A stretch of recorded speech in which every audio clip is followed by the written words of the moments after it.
In 7 seconds, you'll see why Russia lost a 500 million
ahead. A BTR-82A armored personnel carrier blocked the highway, its 30mm autocannon already firing in predetermined patterns.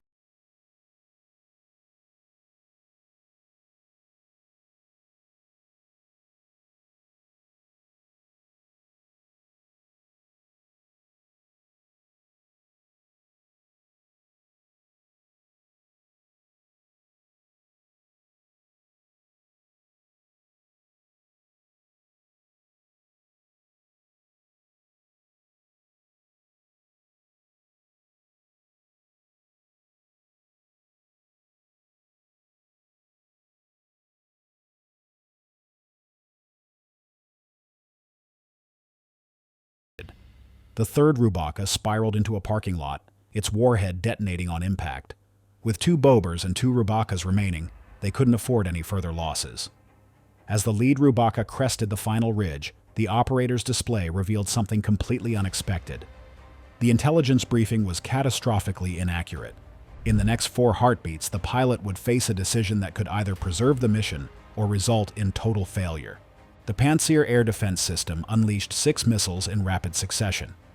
These weren't standard surface-to-air projectiles, but specialized anti-drone interceptors developed after commercial quadcopters had repeatedly embarrassed Russian defenses in previous engagements.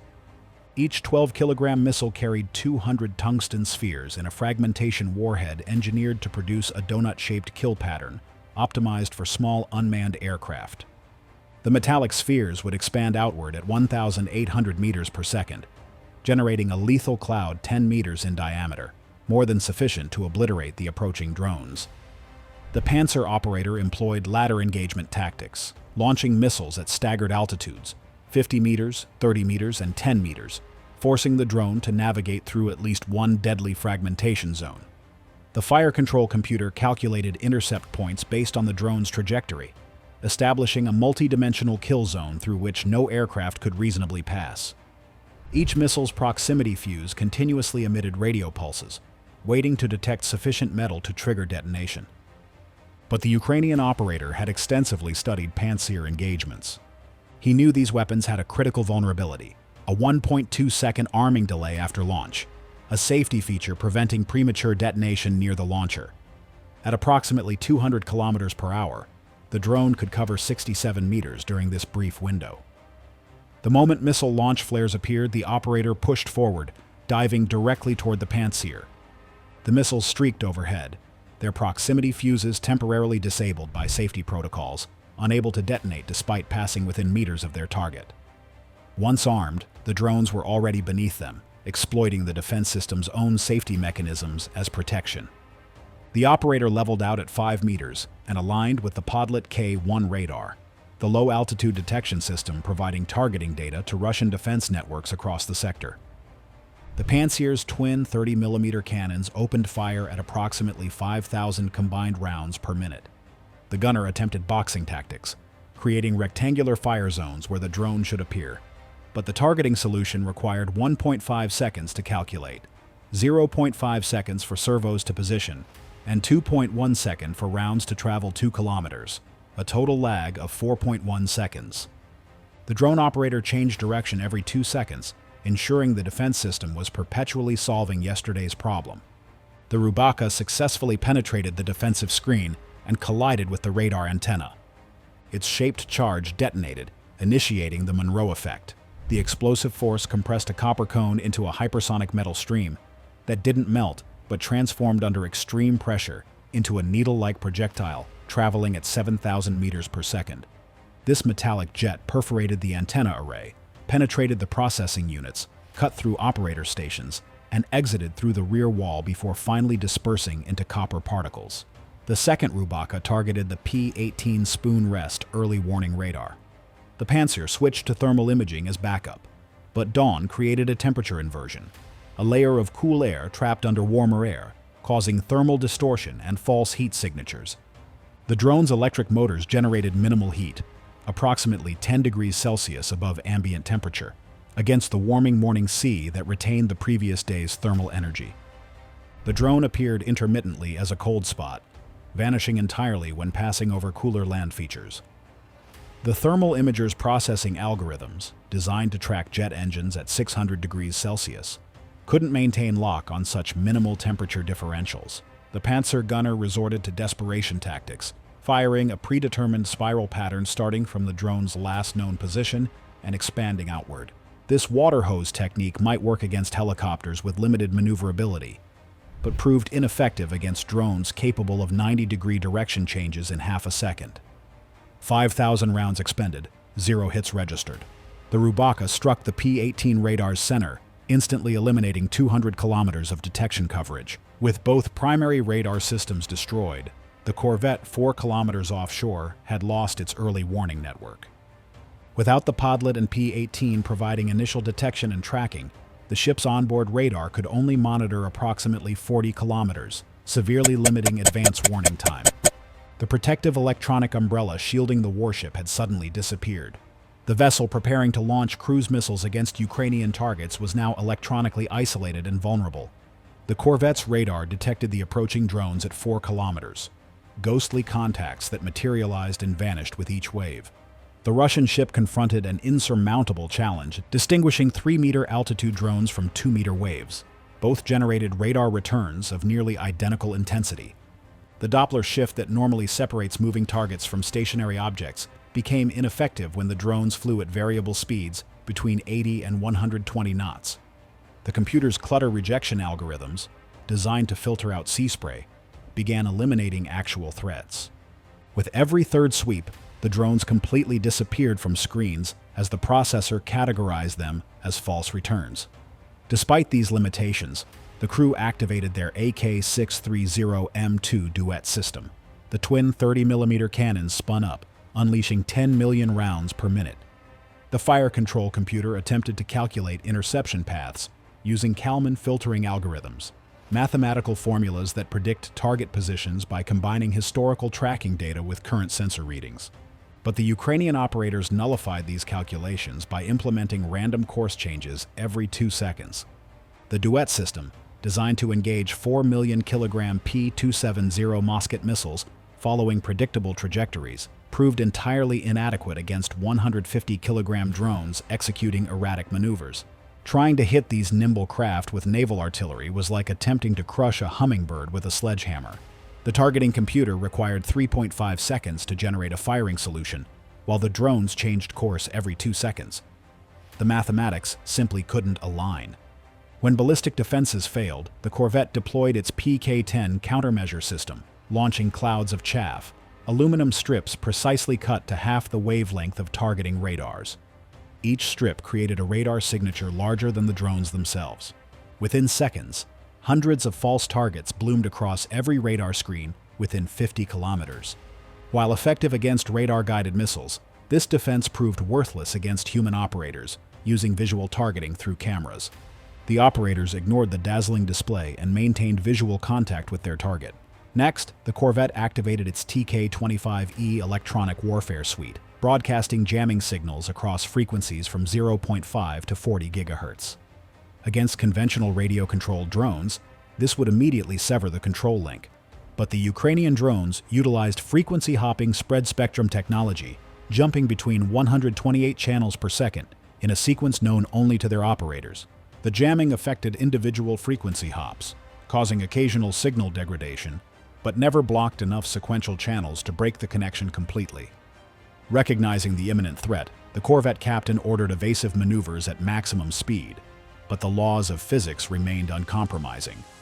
The 949-ton vessel required 15 seconds to change heading by 30 degrees. The drone needed just 50 milliseconds. The Rubaka operator identified the ship's movement pattern and timed his approach for the steady interval between turns. At 500 meters, the operator switched to manual control as the radar mast filled his display. The Duet weapon systems couldn't depress sufficiently to target the drone. The ship's superstructure created a blind zone near the hull, placing the drone beneath their firing arc.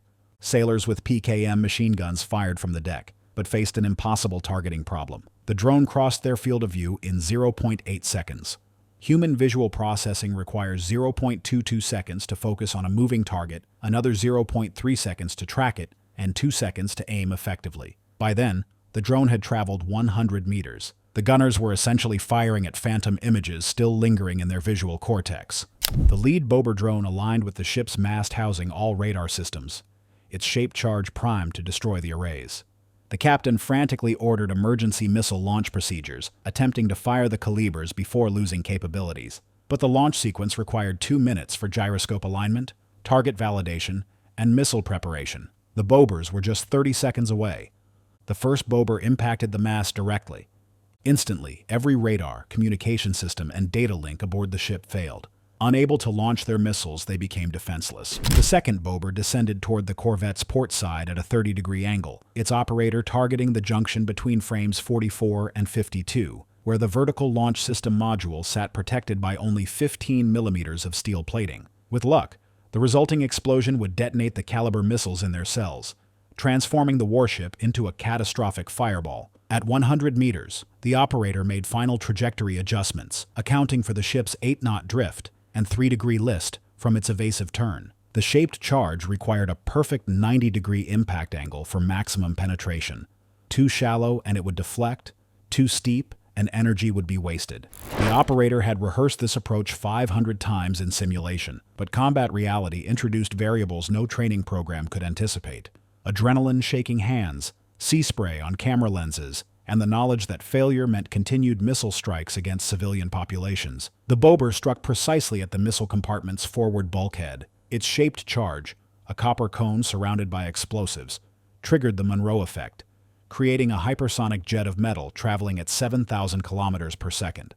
The 15-millimeter steel plate offered no more resistance than cardboard. The molten copper penetrated the armor, spraying across stored ammunition and missile components. The second Bober targeted the missile handling equipment connected to the vertical launchers, hydraulic systems, fuel lines, and electrical components that transform inert missiles into precision weapons. The explosion simultaneously ruptured 3 critical systems. Hydraulic fluid under 3,000 psi pressure sprayed across electrical panels, creating instantaneous arc fires. Ventilation and cable pathways were breached, spreading smoke and superheated gases throughout the compartment.